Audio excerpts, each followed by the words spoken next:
नमस्कार, द नगरी न्यूज की खास पेशकश खबर दिन भर में आपका स्वागत है। मैं हूं दीक्षा शर्मा। से रुक करते हैं की बड़ी खबरों की ओर। राजस्थान की राजनीति में इन दिनों एसआईआर को लेकर बड़ा विवाद छिड़ गया है। भाजपा और कांग्रेस एक दूसरे पर गंभीर आरोप लगा रहे हैं। मतदाता सूची में सुधार के नाम पर शुरू हुई यह प्रक्रिया अब सियासत का केंद्र बन गई है। भाजपा जहां कांग्रेस पर फर्जी और अयोग्य वोटरों को बचाने का आरोप लगा रही है, वहीं कांग्रेस एसआईआर को आम लोगों और बीएलओ के लिए जानलेवा दबाव बताकर सरकार पर निशाना साध रही है। भाजपा के पूर्व प्रदेश अध्यक्ष अशोक परनामी ने कांग्रेस पर सीधा हमला बोलते हुए कहा कि एसआईआर प्रक्रिया से कांग्रेस घबरा गई है। उनका दावा है कि कांग्रेस ने अपने शासनकाल में गलत तरीके से बड़ी संख्या में ऐसे लोगों को वोटर बनाया जो भारतीय नागरिक नहीं है। राज्य सरकार ने राजस्थान के सभी 41 जिलों में पंचायत पुनर्गठन और नई पंचायतें बनाने की अधिसूचना शुक्रवार को जारी कर दी है। अब प्रदेश का पंचायती राज का नक्शा बदल गया है और लगभग हर पंचायत की सीमाओं में बदलाव हुआ है। इसका स्थानीय राजनीति और प्रशासन पर भी असर पड़ेगा। नई पंचायतों के गठन के बाद सरपंच, उप सरपंच और वार्ड पंच के पदों में बड़ी बढ़ोतरी भी होगी।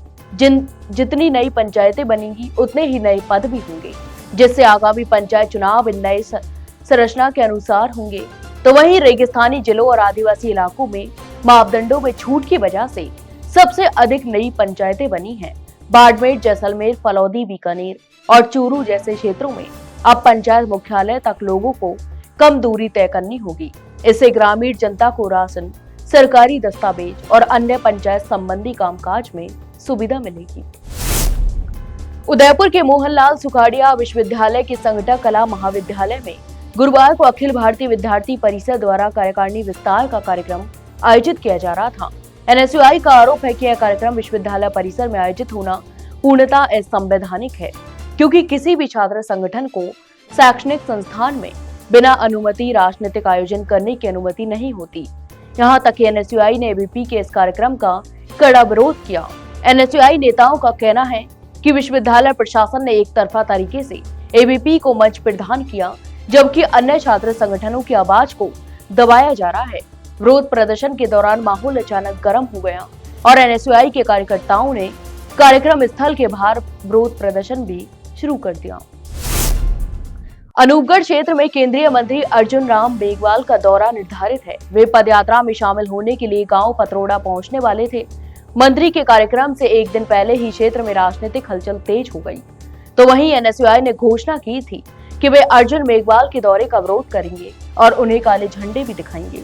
इसके तुरंत बाद प्रशासन सक्रिय हो गया और प्रमुख एनएसयूआई नेताओं को हिरासत में लिया गया।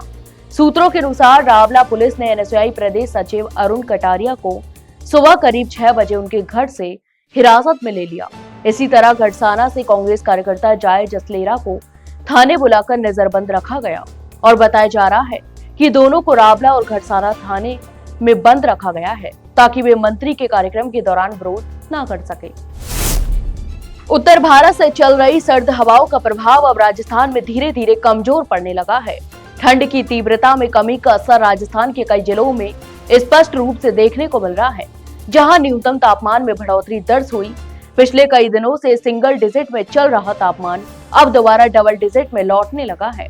शेखावटी के सीकर, झुंझुनू, चूरू से लेकर हिल स्टेशन माउंट आबू तक लगभग सभी इलाकों में रात के तापमान में बढ़ोतरी दर्ज की गई। मौसम केंद्र जयपुर के अनुसार माउंट आबू में न्यूनतम तापमान 1 डिग्री सेल्सियस दर्ज हुआ, जो बीते दिनों की तुलना में अधिक है। तो वहीं नागौर में 7.4, फतेहपुर में 6.6, जबकि जयपुर में न्यूनतम तापमान 13.5 डिग्री सेल्सियस रहा। कई जिलों में तापमान में 2 से 4 डिग्री तक की बढ़त भी दर्ज की गई। मेड़ता रोड नागौर में नगर पालिका को आखिरकार स्थायी अधिशासी अधिकारी मिल गए हैं। शुक्रवार को नए अधिशासी अधिकारी यानी ईओ हरेंद्र चौधरी ने कार्यभार ग्रहण किया।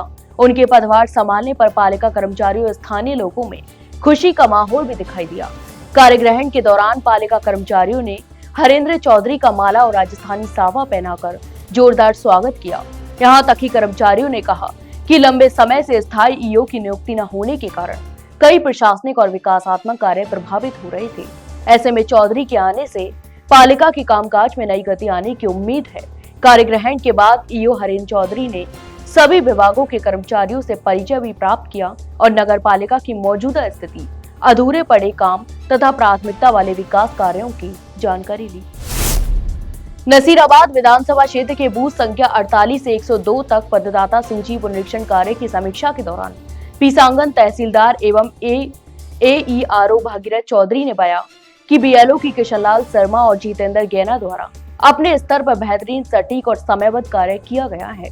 दोनों बीएलओ ने मतदाता सूची में सुधार, नए मतदाताओं के पंजीकरण, त्रुटियों के निवारण तथा घर घर सत्यापन जैसे कार्यों को गंभीरता और जिम्मेदारी के साथ पूरा किया। उत्कृष्ट कार्य के लिए तहसीलदार भागीरथ चौधरी ने दोनों बीएलओ को तहसील कार्यालय में सम्मानित किया। उन्हें प्रशस्ति पत्र कर हौसला भी अफजाई की गई है। यहाँ तक कि उन्होंने कहा कि मतदाता सूची का और सही डेटा का समय पर डिजिटाइजेशन लोकतांत्रिक प्रक्रिया की नींव है और बीएलओ इसका सबसे महत्वपूर्ण हिस्सा होते हैं। राजस्थान में एसआईआर का काम इस समय पूरे जोरों शोरों पर चल रहा है, लेकिन फॉर्म भरवाना कई जगह बीएलओ के लिए बड़ी चुनौती बन गया है। गांव में लोग अपने कृषि कार्यों में व्यस्त हैं और सरकारी प्रक्रियाओं में समय देने को तैयार नहीं। ऐसे में कई बीएलओ को डोर टू डोर जाकर लोगों को मनाना पड़ रहा है। इसी बीच टोंक जिले में एक अनोखी घटना भी सामने आई, जिसने पूरे क्षेत्र में चर्चा छेड़ दी। डारडा तुर्की सरकारी स्कूल में कार्यरत शारीरिक शिक्षक रतन लाल बीएलओ की ड्यूटी निभा रहे हैं। उन्हें ककराज, खुर्द और खोडुल्ला गांव के करीब 900 वोटर से एसआईआर फॉर्म भरवाने की जिम्मेदारी मिली थी। जब वे पीपलू तहसील के ककराज खुर्द के भाग संख्या 71 पहुंचे तो अधिकतर ग्रामीण खेतों में कृषि कार्यों में व्यस्त मिली। एक खेत में उन्होंने युवाओं से फॉर्म भरने को कहा, लेकिन उन्होंने मना करते हुए कहा, हमें अपने काम से मतलब है, इससे हमारी रोजी रोटी कौन देगा। नसीराबाद स्थित पीएम श्री स्कूल जवाहर नवोदय विद्यालय नांदला में विद्यार्थियों द्वारा आदर्श ग्राम सभा का प्रभावशाली मंचन किया गया। यह कार्यक्रम विद्यालय के बहुउद्देशीय हॉल में आयोजित हुआ। इस आयोजन में विद्यालय के छात्र छात्राओं ने ग्राम पंचायत की संरचना और उनकी कार्यप्रणाली को जीवंत अभिनय के माध्यम से प्रस्तुत किया, तो वहीं विद्यार्थियों ने सरपंच, उप सरपंच, ग्राम सचिव, आंगनबाड़ी सुपरवाइजर, थानेदार, बिजली विभाग के कर्मचारी, पशु चिकित्सक, कृषि अधिकारी, डॉक्टर, बैंक मैनेजर और प्रधानाचार्य सहित कई भूमिकाओं का सटीक और प्रभावी चित्रण किया।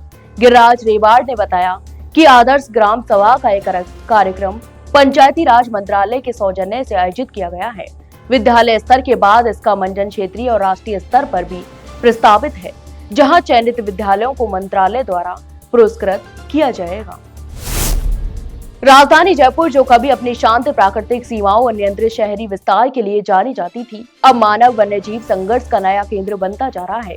गुरुवार सुबह सिविल लाइन जैसे बीबीआईपी क्षेत्र में एक तेंदुआ घुस जाने से न सिर्फ हड़कंप मच गया, बल्कि यह सवाल भी उठ खड़ा हुआ है कि आखिर क्यों झालाना और नाहरगढ़ के वन क्षेत्रों से तेंदुए लगातार शहर में प्रवेश कर रहे हैं। गुरुवार सुबह करीब 8 बजे तेंदुआ सिविल लाइंस की लेन नंबर 6 में देखा गया। कुछ ही मिनटों में वह भागते हुए पूर्व डिप्टी सीएम सचिन पायलट के बंगले के पास पहुंचा और फिर जल संसाधन मंत्री सुरेश सिंह रावत के सरकारी आवास में भी दाखिल हो गया। यह इलाका जयपुर का सबसे सुरक्षित और संवेदनशील क्षेत्र माना जाता है, जहां राजभवन और मुख्यमंत्री निवास भी स्थित है। तो ये थी दिन भर की तमाम बड़ी खबरें। कल फिर आपके साथ रूबरू होंगे, तब तक के लिए नमस्कार।